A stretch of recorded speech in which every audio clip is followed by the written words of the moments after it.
Security experts aren't relaxing amid reports from the Russian Defense Ministry it has pulled back some of its troops from the Ukrainian borders. Here's Secretary of State Antony Blinken Wednesday on GMA. We continue to see forces, especially forces that would be in the vanguard of any renewed aggression against Ukraine, continuing to be at the border, to mass at the border. They have increased the number of troops and more troops are on their way. So far, no de-escalation. The White House says their intelligence reports calculate 150,000 Russian troops now at Ukraine's borders, more than the 140,000 a week ago.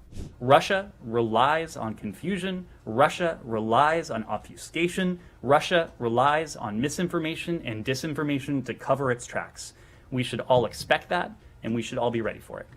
Tuesday, President Biden announced they're still hoping diplomacy will work, but are preparing if it doesn't. One way is with economic sanctions for Russia. Commerce Secretary Gina Raimondo told Punchbowl News if Russia attacks, we want a severe, swift, immediate economic retaliation.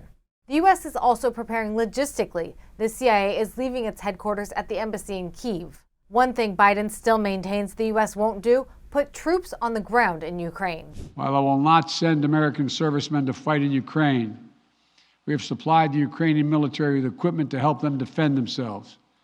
We provided training and advice and intelligence for the same purpose. A move Republican leadership commended during Wednesday's House Oversight Committee National Security hearing. While invasion of Ukraine is incompatible with international law and we met with swift and forceful sanctions from the U.S. and NATO, no U.S. troops should step foot in Ukraine.